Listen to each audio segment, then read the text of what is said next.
take you back to the issue of the rape that we were following up before. Now, the increasing cases of rape, sexual harassment and murder of women and girls continue to dominate discussions in Nigeria, with the demands for justice getting louder. Now, while the country is yet to come to terms with the case in Benin of Waila Omozua, another is trending on social media already of a girl, Barakat Bello, who was allegedly assaulted in Ibadan. All right, joining me now on Skype from Bonny Island, Port Harcourt, is gender advocate and social commentator Tessy Biobaku. Tessy, it's good to have you join me now, and I guess you can hear me now. I could hear you, yeah. Yeah, great. It's really troubling, and it's a thing of concern to hear these cases of rape here and there. I wonder what you make of all of these stories and how things have gotten this bad at this time in the 21st century. Mike, thanks for having me on board.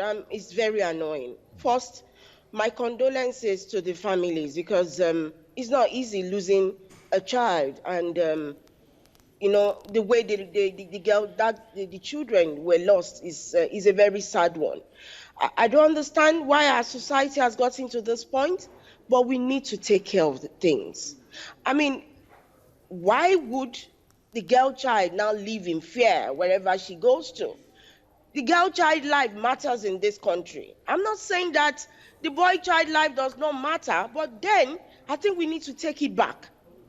Are we bringing up our boy child? What's going on in the homes? Because if you look at this, we're going back to, you know, the way things are being done in the home. Why should you see a girl child and what you see is, oh, I want to rape her?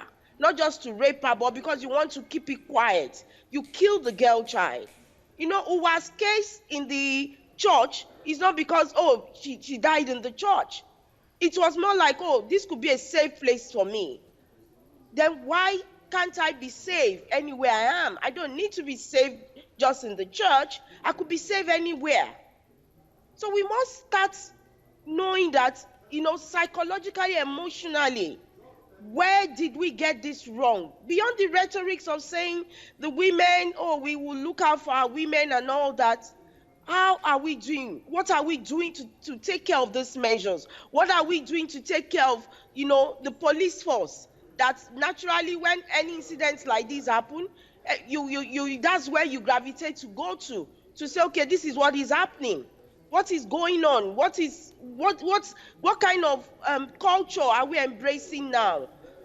The gender stereotype of saying that the boy child seems more important than the girl child needs to be looked into. All right, so it means everything starts from the home in the way that children are raised. Is that what you're saying?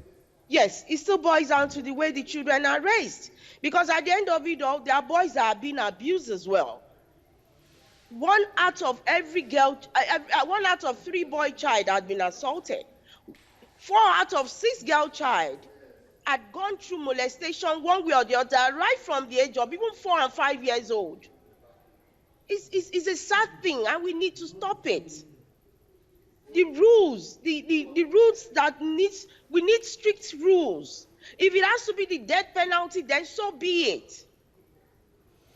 All right, there is a talk about, before I let you go, there is a talk about the National Assembly shutting down the vote to castrate anyone who is found guilty of rape. I wonder what you make of that. You know, first I must applaud that was even brought up. But it saddens me that Senator Gbajabiamila, that as at when we were celebrating the Children's Day and said that there is need to reduce the number of out-of-school children, could say that, okay, what about if I could quote him, if a female, an older female rapes a small boy, what would they do? I mean, that becomes a mockery of the situation. It's a very sad thing, because this is not a mockery situation. This is a very serious situation.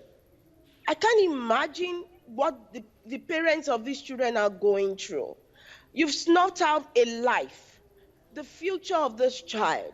Symbolically, you are saying that one should be scared. You're saying you're discouraging, especially the girl child, from saying, I need to embrace education. There's so many things that, seems to be, injuring the girl child, trying to make the better use of, to give herself a good future. All And I right. don't think this is right. We have to leave it here now. It's really a troubling situation, It especially from the is. stories we're getting from across the country.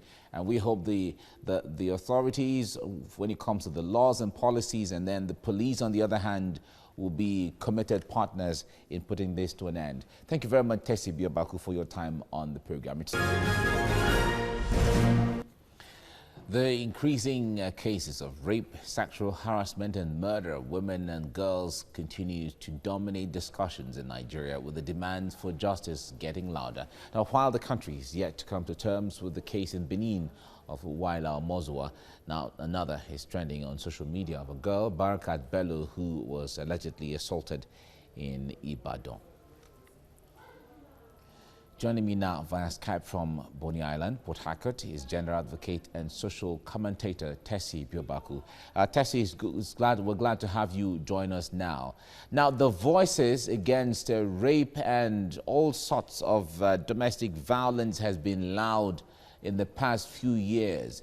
But how louder would it become before we begin to see the impact and effects of those calls against the actual acts on ground?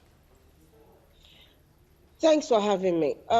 It will become louder if we take and implement strict measures, as in very, very strict one, which could even be the death penalty. Because, for the past years, we've been, there's been awareness with regards to domestic violence, sexual abuse, and for it to now get to this point where it seems to be more of an everyday thing. I mean, it's as if it's becoming the norm that you can actually go get away with this act. Because I think that's just it. People perpetrate this evil, and then they know that at the end of it all, it's as if they are getting away with it.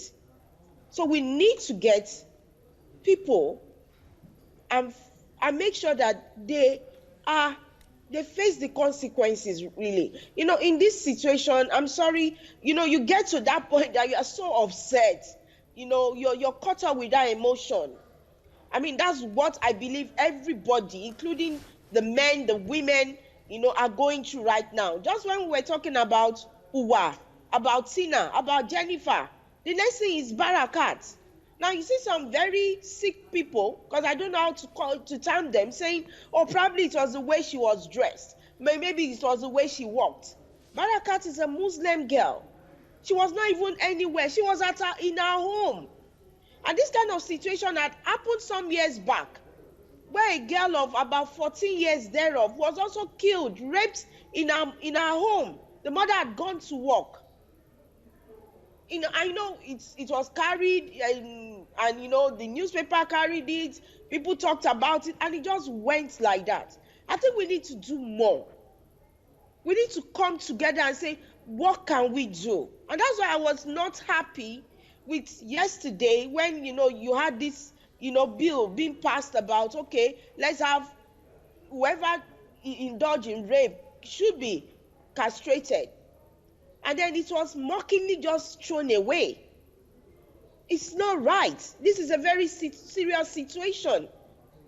This is not right, because if a society really wants to progress, if you don't have the violence, especially against women, being stopped, then it's meaningless. All right, Tessy, what do you think is the missing link between, because there are laws on ground already where everyone understands what the laws are, but the laws are not able to act as deterrents to the people who are perpetrating this. What do you think is the missing link? The missing link, I guess, should be that we need to implement these laws. We need to get people to be the scapegoats. You don't just say, okay, I mean, the way we are in this country, we take a lot of things for granted. There's that thing about, okay, just like what Senator Gbajabi Amila said yesterday about, what about if an older female, should rape a small boy? What would they do to it? It becomes a laughing thing that, okay, it's okay. This thing is something that has become the norm. I mean, it's there. It should just die down. The missing link is the fact that we need to support each other. All right. At the end of it all, it's something that goes, it affects all of us. We must stand up for the girl child. We must stand up for the boy child.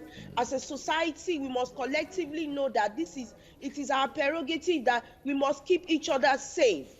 All right, Tessy, thank you so much for your insight into this discussion. We have to leave it here now, but certainly the voices are certainly going to grow louder for government to do what it needs to do on one hand, and the parents have to do what they have to do on the other hand, as well as the police. Thank you very much. It's